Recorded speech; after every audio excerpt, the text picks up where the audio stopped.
Wall Street Memes Casino, I'm fine. and Sportsbook. Welcome to episode 47 of Talk Smart with Pugh. and McCart. That is young Joe Pugh there, repping the England top. We'll say no more. We won't delve into the Euros just yet. We'll wait till we've played Switzerland or Hungary. I think we've got Switzerland next. Is it? I'm not sure. Yeah, I can't really gloat. I gave up the ghost after half time against Germany anyway, so. Yeah, I can't really gloat being an England fan after last night. It weren't the best, but we got the 3 points, and I'll be donning the England tops until we get knocked out inevitably. Well, you got the 3 points. We got hammered 5-1, so there. You know what I mean? There's levels to this. Yeah, we'll go straight to the boxing because, like I said, less football the better for me, to be honest. And a lot of boxing went on this weekend. A lot of boxing to talk about over the weekend. You were at Selhurst Park. Yeah. What was it like? Talk to me. Great ground for boxing, actually. I really enjoyed it. Something a bit different, always like a stadium fight. And, yeah, good night of boxing, good solid night of boxing. I don't think there was no fight was an excellent fight, but they were all good competitive fights. Obviously, the main event, it weren't the best performance from Riakporhe, but Chris Smith probably looked maybe the best he's ever done. He got the job done, and he said in the post-fight press conference it was just about executing the game plan, which he's done phenomenally. And then you look throughout the card, it was good, solid fights with even Jack Massey and Isaac Chamberlain. Again, great tactics from Jack Massey. He's probably down going into the final third of the fight and complete and utterly turns it around. Spoke to Isaac after, he was gutted. And then you look at Fran Hennessy, she come through a hard 8 rounds. Mm-hmm. For so early on in her career, she's only 19 years of age, a hard 8 rounds against a really hard girl who just had a majority decision loss to Stevie Levy. So that's the level we're talking about of opponents there. And then who else do we have on the card? We had the most bizarre fight I think I've seen in a very, very long time. I said it looked like the African King was auditioning to be part of the UFC. Not boxing. We had headbutts, we had elbows. It was outrageous. But yeah, it was a really, really good night of boxing. And Dan Aziz as well. He got a draw. It weren't his best night, but I'm sure he'll come again. Yeah, tough opponent for Dan Aziz there. But yeah, the main event, Riakporhe just didn't seem to be at the races. Do you know what I mean? There is that old saying and I think Billum Smith said it pre-fight, was he's been that he knows what it's like with the pressure of filling out your home stadium, and you can either swing for you or against you. Maybe it swung against Riakporhe. Maybe the occasion got to him because he seemed a little bit of gun shy. Never threw the right hand. Never went to the body like we're used to. But like I say, Chris Billum Smith is probably the most improved boxer in Britain right now, in terms of where he was from the Riakporhe loss to where he is now.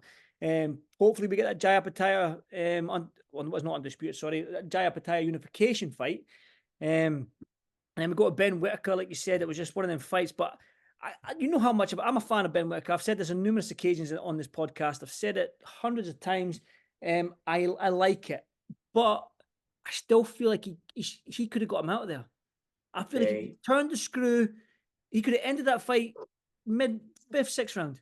You seen at the end of the 10th round when he did turn the screw a little bit. Why didn't he do that in the 5th round? Yeah. I mean, don't get me wrong, I love the showboat, I love the antics, but sometimes there's a point where you can just say, right, that enough's enough. Let's just turn the screw. Let's get this job over and done with. And I feel like that's probably what we could have saw on Saturday with Ben Whittaker. Then Jack Massey, like you said, great fight with Jack Massey and Isaac Chamberlain. I love the cruiserweight division right now.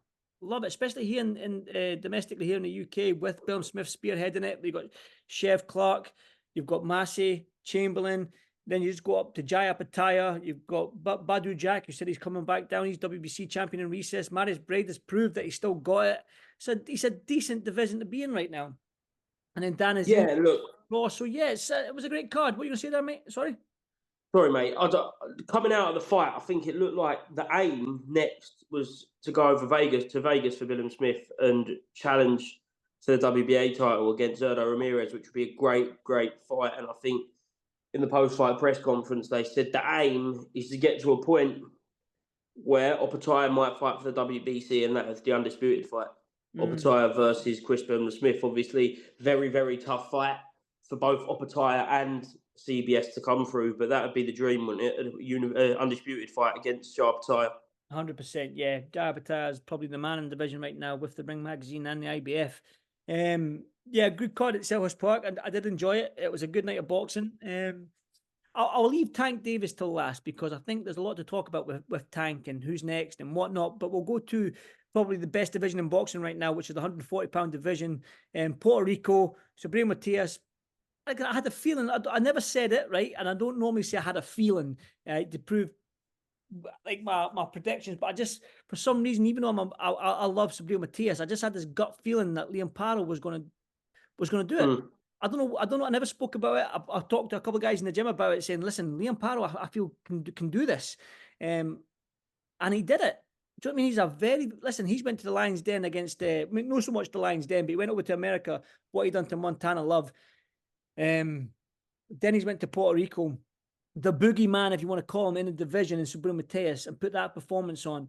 Again, Subriel Matias, is it that home, filling out the home arena?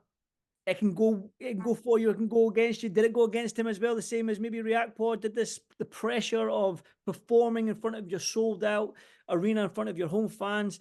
Who knows? Who knows? But Liam Paro, man, what a guy, happy for him. And he, like I said, he's in this division, this 140-pound division right now, where it probably is the best division in boxing right now. It probably is, with the likes of Teofimo Lopez, with Ryan Garcia, if he can still make the weight, or if he's still, whatever happens with him, who knows. Then you've got Devin Haney. Do you know what I mean? You've got Liam Paro, you've got Jack Carter, you've got Richardson Hitchens, you've got Dalton Smith here in the UK. It's just outrageous progress. Do you know what I mean? It's a fantastic division, probably the best division in boxing right now. And yeah, what did you make of Paro's performance? Yeah, I think I said on here last week that I spoke to Liam Paro about a week before the fight, and there was an air of confidence about him. Did I think realistically he was going to cause the upset? Probably not, but I thought he had a really good chance. And I do think, again, I think I said it last week, that he'd never fought anyone like Liam Paro. And every time you felt like Subriel was getting somewhere, he'd take the shots and count them. He got a bit messy at some points. I think he had a point deducted.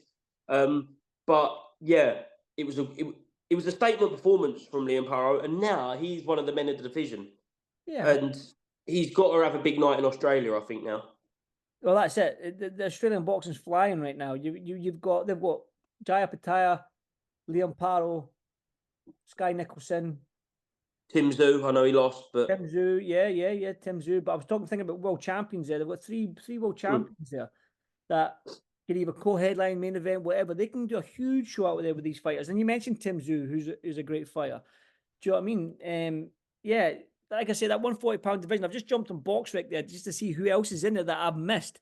Like obviously Sandor Martin's fighting Devin Haney. You've got Isaac Pitbull Cruz, Jose Carlos Ramirez. Do you know what I mean? You've got that Andy Hiroka, who's from Japan, who's a very, very, very good fighter. So yeah, it's I know the guys I've mentioned.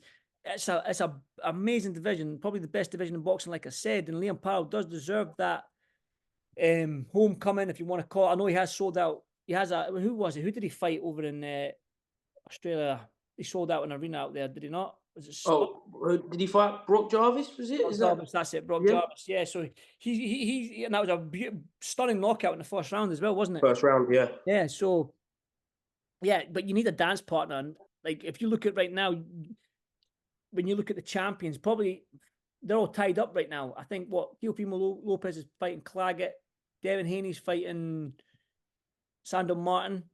Who have I missed out? Who's the WBA? Who have I missed out? Who's WBA? Yeah, who have you missed out? Hang on. Is it No, Barrios is WBC. Who the heck's the WBA champion? Why am I drawing a blank here? I know. Go on. Who the heck have I missed out? Who have I missed out? I have no idea. I can't remember who. Anyway, forget that. We'll forget about that. We'll come back to that. Yeah, we both don't look like idiots not knowing who the WBA champion is in this division. I know. Somebody will be screaming at the screen. I know. Listen, it's like I said, I think the champions are tied up. So you're probably thinking, who's out there? The Regis Prograis fight was meant to happen in New Orleans that time before he fought. I think Liam got injured and then he pulled out. So Regis Prograde, does that make sense? Does Regis Prograde need to get, obviously needs to get a win under his belt before he gets a voluntary shot? But yeah, yeah, he needs a dance partner, and I don't think he's short of dance partners when it's mandatory. In fact, Richardson Hitchens, is it not, for the IBF? Yeah, mandatory Richardson Hitchens. I love the Jack Carroll fight. I know it looks like he's going to be fighting Arnold Barboza Jr., but I love the Jack Carroll fight. If he wants to carry on travelling, if he fancies a night in Manchester, that'd be epic. Yeah, definitely. But again, he's won that belt. He's probably thinking, yeah, he deserves it, doesn't he? I want a homecoming. I want to fight at home, and I think Australian boxing deserves it with sort of everything that they've done so far. I mean, they've got, like I said to you, they've got 3 world champions. Tim Tszyu can mix it as well in there. I mean, if you even sprinkle in a little bit of, I know he's from New Zealand, Joseph Parker, but you know what I mean? It's an absolutely amazing time for Australian boxing. They very are lucky with that. That WBA champion, who the heck is it? Who is it, man? Joe, come on. Is it Pitbull? Yeah. Oh, it's Pitbull. It is, because he's fighting Ismael Barroso, is he not? He's fighting Ismael Barroso. Is it Pitbull? It's Pitbull, mate. It is. You're right. It's Pitbull, because I'm sure he's fighting Ismael Barroso, who beat O'Hara Davis. Yeah. He's fighting him. I thought he's fighting that. The champions are tied up right now, so Paro probably will have to face his mandatory if he doesn't have a voluntary there. So honestly, at least we got there in the end, mate. At least we got there in the end. There we go. About 5 minutes, but yeah.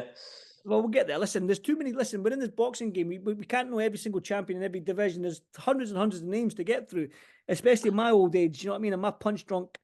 I've been punched in the head too many times, so I'm pretty punch drunk myself. So I think I've done pretty. I'm just drunk. Good stuff. Yeah, let's go straight to Tank Davis then, mate. Yeah. Frank Martin. Tank Davis just does what Tank Davis does. There's no other way around it. He just wears you down. Incredible. The most dangerous place for an opponent, I believe, for Tank Davis is against the ropes. Do you know what I mean? I know that he dropped Ryan Garcia in the middle of the ring, but it's just he's got you up against them ropes and he's pinned you like he doesn't miss. Santa Cruz. Do you know what I mean? Rolly Romero, when Romero came in, he's on his back to ropes even. And then obviously you've got Frank Martin there. What a performance from Tank Davis. And for me, there's only 2 fights out there left for him. And if these are fights ain't next, then I'm not interested. If it's not Shakur Stevenson, if it's not Lomachenko, I don't care. Ryan Garcia, the rematch with Ryan Garcia doesn't interest me that much. I love the Teo fight. I do love the Teo fight. But the Teofimo. Yeah, I love that fight. Against that's 140. You've got to get him up to 140. And we'll talk about that, because I said, because he's 135, isn't he? Yeah, but was the Ryan Garcia fight not 140? Yeah, but it was that whole catchweight thing, and yeah, he said that he wouldn't come up because of I don't know. He is tiny. He is tiny. So if he's going to stick around lightweight, then the only 2 fights for me is Lomachenko and Shakur Stevenson. But that's what I was going to ask. This is going to be my next part to this sort of segment was, is he big enough? Can he fit in? Can you drop him in that 140-pound division? Because he does do these catch weights, and I don't think he'll get away with them with these guys. Like he won't get away with them with Devin Haney's and Teofimo Lopez's. So do you think he could make that jump to 140? Yeah, I think 140 is just about okay for him. I don't think he'll be going up any further, but the angles he throws his shots from, I love. And it just looks like any time that Martin landed, and he did land quite a few shots, good shots as well, especially early on in the fight, you just got the sense of just that wearing down again, just the wild angles. And with every shot is meaningful with Tank. And I absolutely love it. And yeah, if he did do that, if he'd done Lomachenko next and Shakur after, then moved up and to fight the likes of Haney and Teofimo and maybe even Liam Paro after that victory on Saturday night, just endless fights. But yeah, at 135, there are only 2 fights, and I hope that Loma fight happens. I've been calling for that fight for years. And it looked like after Loma's defeat to Haney, yet whilst it was controversial, very close, it looked like he was getting away from us, but it looks like he's back now after the Kambosos win, and got to see that fight for me, Lomachenko, and then move on to the Shakur fight, because the Shakur fight is the $1 million baby fight, isn't it? And I think the way boxing right now, Tank fights every year. He needs to fight. He needs to fight again in September, October time. Yeah. No, maybe November time, because what we in June now. Yeah, so maybe November, December time. No, maybe not September, October. But he needs to fight again this year. He can't wait. He can't go into 2025 May time. He needs to get another fight. And Lomachenko's fought earlier on. Shakur Stevenson. That's the only two that make sense. But again, it seems like right now where the division you want to be in is that 140-pound division. And I would love to see Tank maybe step up because of that Devin Haney sparring stuff that's going around just now. Do you know what I mean? And that there is a fight I would love to see, just because of the whole drama behind it. Do you know what I mean? I don't watch soap operas, right? I don't watch EastEnders. I don't watch all that nonsense. I don't watch Love Island. I get my drama from boxing. And if there's a little bit of drama where two fighters are going at it, you know what I mean? I'm in. I love it. Do you know what I mean? It gets me gripped. It gets me engrossed into it all. So, I would love to see that fight, just to see, because the whole build up to it is going to be tasty. I thought Love Island be right up your street, mate. Negative, bro. Not a chance. Stand any of that nonsense, man. I know you love it, Joe. I know for a fact you watch Love Island. No comment. Nah, no comment. Yeah, keep it. No comment, mate. Yeah, it's great fights at the weekend, man. And we've also got an absolutely great card on in Birmingham, as you say, Birmingham. Birmingham. I get a lot of shit for this, the way I say Birmingham. Apparently, you've got to pronounce the G. Birmingham. Birmingham. Is the right way. You say Birmingham. Birmingham. Yeah, Denny Cash. One I'm looking forward to is Crocker Walker. I mean, love that fight. Yeah, that's a fight that just action packed, middle of the ring, throwing bombs. What else do you want as a boxing fan? You're going to get an absolute firecracker in that fight, and you've got Lyndon Arthur on Friday night as well against Liam Cameron. It's a great weekend for sport in terms of football and boxing. But yeah, talk to me about Birmingham, mate. You excited? Birmingham, yes, cannot wait. Go down on Wednesday, full fight week. As you say, love Felix Cash versus Tyler Denny for that Denny's EBU title, because 18 months ago, 2 years ago, Felix Cash would be going in there, such a heavy favourite. And now the inactivity, even these last couple of performances, Tyler Denny may even be the favourite now. I know he's the champion, but he may even be the favourite. So it's going to be really, really interesting. And then you look at Crocker and Walker, and I think the winner will obviously fight Paddy Donovan. It's looking like that. I think Conor Walker's got a big chance. I know Lewis Crocker's going to be the favourite, rightly so. But don't write off Conor Walker. That's all I'm saying. It's a tough night for anybody. Cannot wait for that fight. Obviously, big loss for the fight card in Cameron Vaughn versus Jordan Flynn. Jordan Flynn out with injury, speedy recovery. Hopefully that fight will happen, but it seems to be a bit cursed now. And then, Cameron Vaughn's taken a really tough fight in Jeff Ofori as well. Really good fight. That got under the radar. In your fifth fight, you're taking Jeff Ofori, who his last fight, who did he fight? Was it Callum French? He fought Callum French last time. Yeah, I think he's lost since then, to be fair, Jeff Ofori.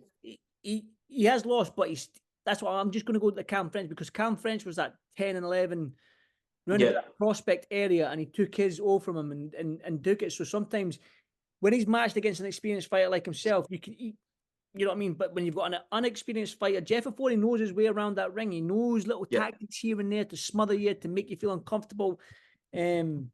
So yeah, it's a tougher fight. And fair play to Sam Jones, Jamie Moore, and Cameron Vaughn for taking that fight, because you know what? It's a dangerous fight. You've also got other guys on the card. You've got Hamza Udin, great little talent. So it's good. It's going to be a great card. And then Lyndon Arthur as well, Liam Cameron. I think you're going to that one as well, are you not? Yeah, I'm going to that against Liam Cameron. Just back to Birmingham quickly. Shannon Ryan versus Emma Dolan. There's a bit of needle between them two, so that's going to be interesting throughout the week. That was meant to happen in February, I believe, and then that got postponed. So hopefully that will be that's going to be interesting this week. So keep an eye out for that. But as you said, Liam Cameron, what a story! Cannot wait to get into this next week. A feel-good story of boxing. He was kind of suffered a 4-year ban, ballooned up in weight, admitted himself drinking way too much, and then he's come back down. He's had his few comeback fights, and now he's getting a big opportunity against Lyndon Arthur. And Lyndon Arthur can't get too complacent. I know last time out he was against Dimitri Bivol, the pinnacle of that division.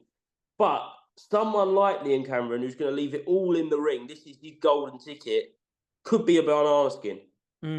I agree, mate. And Friday, Saturday night boxing. Can we ask any more? Can we ask any more for boxing? I love when it's a Friday night and a Saturday night. It's just your weekend complete, and then you sprinkling those euros.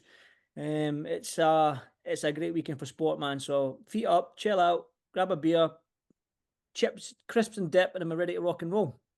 Yeah, Thursday England, Friday Arthur Cameron, Saturday up in Birmingham for an action-packed show, and then I've no idea when Scotland are playing next, mate. I think it's Tuesday, mate. I think it's tomorrow, Wednesday. Switzerland? I think it's tomorrow. Like again, I gave up the ghost. When it was 3-0 down at halftime. So we're just there for the party, mate. No Scotland, no party. Do you know what I mean? The fans are different. Look at the Scotland fans and the Germans. Look at the England fans. You know, I don't know. Maybe we're complacent now because we're just used to. No. Listen, you're used to the tournament, so tournament. we're not used to this tournament feel. Do you know what I mean? It was 98 the last one. You weren't even born the last time. I know. So there you go. And you mentioned last week that I was the same age as your dad, or I'm just 2 years younger than your dad, or whatever it was. So you make me feel old, Joe, but I appreciate it. It's fine. It's all good, mate. It's all good. It looked good, to be fair. The Scots did go out in full force. I think I saw 60,000, and there was only a 10,000 seating limit for the Scottish. So hopefully you get a bit more, and hopefully all the Scots can enjoy the Euros while it lasts for you. Well, hopefully we can win these 2 games and qualify, because we've never qualified in the next stage. We've never got past the group stage ever. Any major in the Euros and a World Cup. The Euros or the World Cup. We've never got past the group stages, mate. So there you go. Fingers crossed. Listen, Joe, enjoy Birmingham, enjoy Bolton, enjoy Thursday night England game, and I'll catch you next week, my man. Lovely. See you soon, mate. Thank you very much. Brother. Thank you. Wall Street Memes Casino I'm fine. and Sportsbook.